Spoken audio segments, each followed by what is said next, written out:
যুদ্ধ শুরুর পর থেকে নিখুঁত পরিকল্পনা করে ধ্বংস করে দেয়া হচ্ছে ফিলিস্তিনের কৃষি জমি ও খাদ্য উৎপাদনের সক্ষমতা।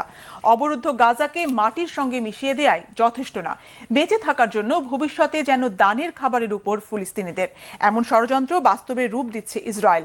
হাফিজুল ইসলামের ডেস্ক রিপোর্ট। ইসরায়েলি আগ্রাসনে সংকটে ফিলিস্তিনের অস্তিত্ব, ধ্বংসস্তূপে পরিণত হয়েছে অসংখ্য জনপদ। সামরিক বাহিনীর গোলাবারুদ যখন গুড়িয়ে দিচ্ছে দেশটির ভূখণ্ড, তখন গোপন ও সুদূর প্রসারী এক পরিকল্পনা বাস্তবায়ন করছে ইসরায়েল। ঠান্ডা মাথায় তারা ধ্বংস করে দিচ্ছে ফিলিস্তিনের কৃষি জমি আর খাদ্য উৎপাদনের সক্ষমতা, যার ফলে একসময় যুদ্ধ থামলেও খাবারের অভাবে দেশ ছাড়তে হবে স্থানীয় বাসিন্দাদের। জাতিসংঘের একটি রিপোর্ট বলছে, খাবার ছাড়াই কাটে প্রতি ৫ জন গাজাবাসীর একজনের দিন। দুর্ভিক্ষের গ্রাসে পড়তে চলেছে পুরো অঞ্চল। আন্তর্জাতিক গণমাধ্যম আল জাজিরার বিশ্লেষণ করা স্যাটেলাইট চিত্রে দেখা যায়, ইসরায়েলি আক্রমণে আংশিক ক্ষতিগ্রস্ত কিংবা পুরোপুরি ধ্বংস হয়ে গেছে গাজার কৃষি জমির অর্ধেকেরও বেশি। ক্ষুধার্ত জনগণের খাবারের অভাব কিছুটা হলেও মেটাত এসব ফসলি জমি। গ্রীষ্মের শুরুতে অবরুদ্ধ গাজা অঞ্চলের ক্ষেতখামারগুলো ভরে উঠত পাকা ফসল আর বিচিত্র সব ফল ফলাদিতে।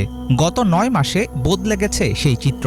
একসময় সুস্বাদু স্ট্রবেরির জন্য পরিচিত ছিল ফিলিস্তিনের বেইত লাহিয়া। টসটসে পাকা ফলগুলোকে স্থানীয়রা আদর করে ডাকত লাল স্বর্ণ বলে। স্ট্রবেরির ক্ষেতগুলোকে বুলডোজার এবং ভারী যন্ত্রপাতি দিয়ে পরিকল্পিতভাবে মাটির সাথে মিশিয়ে দিয়েছে ইসরায়েলি বাহিনী।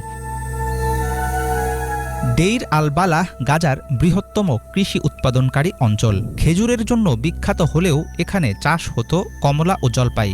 গাজার দক্ষিণে অবস্থিত খান ইউনিসে উৎপাদিত হতো কমলা ও আঙুর সহ গাজার বেশিরভাগ সাইট্রাস ফল। স্যাটেলাইট চিত্রে দেখা যায়, ব্যাপকভাবে ধ্বংসযজ্ঞের শিকার হয়েছে এলাকাটির রাস্তাঘাট, ঘরবাড়ি ও কৃষিজমি। ফলের বাগানগুলোও রেহাই পায়নি হামলার হাত থেকে।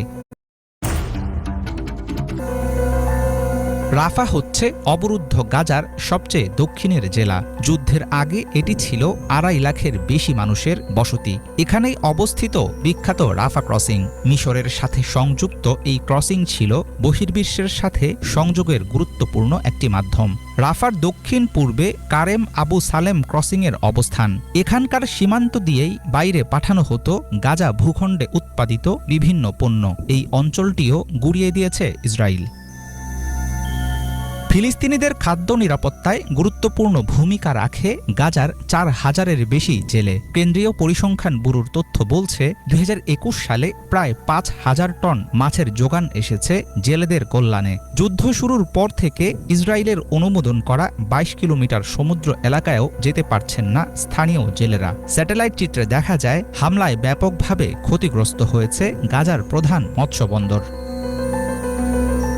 ২০০৭ সাল থেকে গাজার উপর চলছে সর্বাত্মক অবরোধ। ইসরায়েলি নিষেধাজ্ঞার ভেতরেও কৃষকদের আপ্রাণ চেষ্টায় গড়ে উঠেছিল সম্ভাবনাময় কৃষিখাত। চলমান যুদ্ধে তেল আবিব ধ্বংস করে দিচ্ছে ফিলিস্তিনের খাদ্যশস্য উৎপাদন ও ফুড চেইনের ভিত্তি। অদূর ভবিষ্যতে জনগণের পাতে খাবার তুলে দিতে বিদেশি ত্রাণের দিকে তাকিয়ে থাকতে হবে যুদ্ধবিধ্বস্ত ফিলিস্তিনকে।